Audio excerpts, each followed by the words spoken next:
Nah, kemudian dari luar negeri juga kami melihat ada salah satu resiko yang mungkin perlu kita perhatikan saja, belum tentu berdampak langsung ke kita, ya, yaitu regulasi yang lebih ketat daripada pemerintahan China.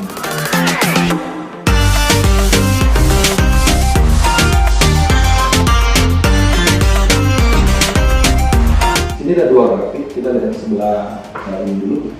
Ini adalah delinquent debtors, jadi gampangnya adalah obligasi di China yang gagal bayar. Selama ini ada semacam anggapan bahwa pemerintah China itu sangat melindungi perusahaan-perusahaan di sana, apalagi BUMN. Jadi kalau misalkan perusahaan-perusahaan di sana, apalagi BUMN, dia punya proyek atau apa, dia kerjakan, gitu ya. Kemudian kesulitan keuangan atau apa, itu biasanya akan mudah sekali mendapat pendanaan.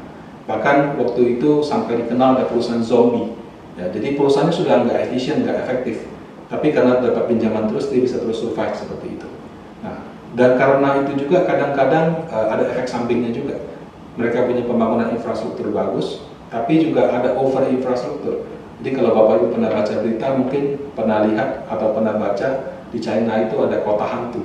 Jadi kotanya bagus, semuanya oke, tapi yang tinggal nggak ada, gitu ya. Mungkin ada beberapa jalan atau apa yang tidak diperlukan, tapi mereka bangun seperti itu. Nah, sejak 2018, pemerintah China itu sudah melakukan tindakan tegas. Jadi, mau dia BUMN atau bukan, perusahaan-perusahaan yang tidak dikelola dengan efisien, terlalu jor-joran, ya, tidak menggunakan asas kehati-hatian, kalau dia bangkrut, dia bangkrut aja. Nah, jumlah yang bangkrut berapa? Dari tahun 2018 sampai 2020 itu 100 sampai 150 billion yuan. 1 billion itu kalau dengan kurs 2000 itu 2T. Jadi satu tahun itu ada 200 sampai dengan 300 triliun surat utang China yang gagal bayar. Kalau Indonesia saja penerbitan surat utang korporasi nggak setinggi itu. Jadi ini menunjukkan bahwa pemerintahan China sekarang tegas. Kalau misalnya perusahaannya tidak dikelola dengan efektif, maka kalau dia gagal bayar ya sudah, biarkan saja seperti itu.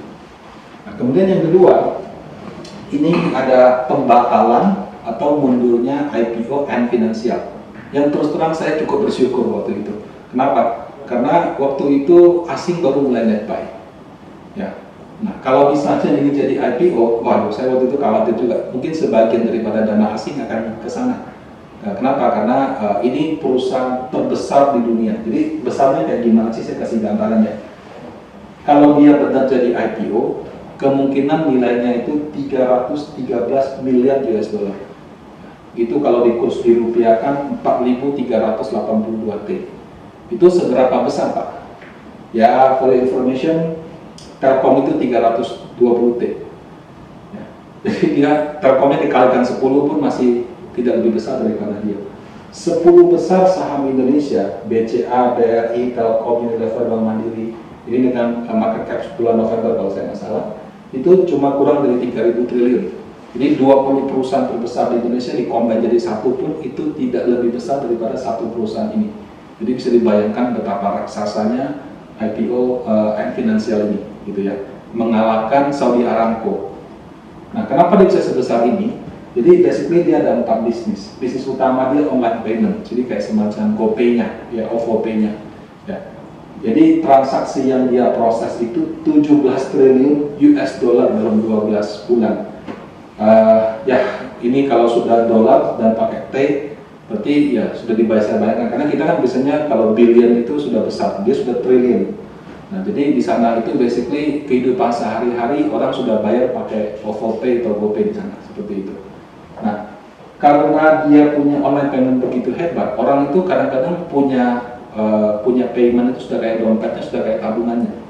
Mereka memanfaatkan itu dengan cara gini, uang-uang sisa di dompet itu daripada nggak bisa dimanfaatkan, mereka mengakuisisi perusahaan manajer investasi dan membuat reksadana pasar uang. Jadi semua uang-uang sisa, uang di dompet elektronik atau uang elektronik itu mereka masukkan ke reksadana yang mereka kelola. Nah, itu dana yang mereka kelola 173 billion US dollar. Itu seberapa besar, Pak? Ya, gampangnya gini deh, kalau Indonesia, ya, seluruh aset manajemen digabung. Panin, Batavia, Mandiri, Trimegah, Schroders, Asmor, semua dijumlahkan jadi satu. kemudian dikurskan dengan 14.000, itu mungkin nggak sampai 40 billion US dollar. Nah kalau ini 173, artinya seluruh Indonesia digabung jadi satu dikalikan 4 masih lebih kecil daripada reksadana yang dia kelola.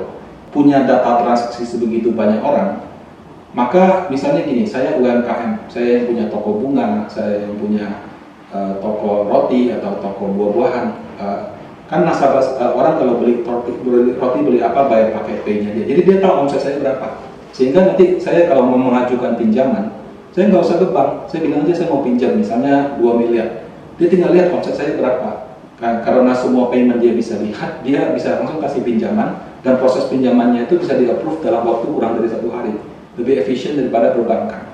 Makanya dia bikin anak perusahaan di bidang lending dengan 290 billion dana uang yang dia pinjamkan. Dia juga punya program asuransi di mana dengan peserta 107 juta orang. Ya, jadi setahu saya sih jumlah seluruh orang Indonesia yang punya asuransi itu nggak sampai 100 juta, paling cuma 30-40 juta gitu. Ya, jadi bisa dibayangkan satu perusahaan bisa begitu raksasa.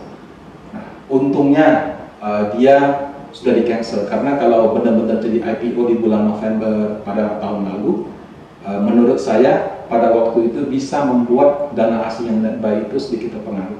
Apa artinya bagi investor? Jadi regulasi pemerintahan China yang lebih ketat ini bisa saja membuat harga saham di Hang Seng atau di Shanghai jatuh. Ya kalau Hang Seng Shanghai jatuh 3%, 4%, 5% selama berhari-hari, tentu kan kita juga kena dia punya sentimen negatif. Ya, karena sekali lagi dampak langsung tidak ada, tapi secara sentimen ada. Dulu kalau Bapak Ibu ingat ada namanya devaluasi yuan. Jadi waktu dia devaluasi mata uangnya, kita juga kena imbasnya. Nah, jadi mungkin ini bisa menjadi perhatian untuk Bapak Ibu dari sisi luar negeri.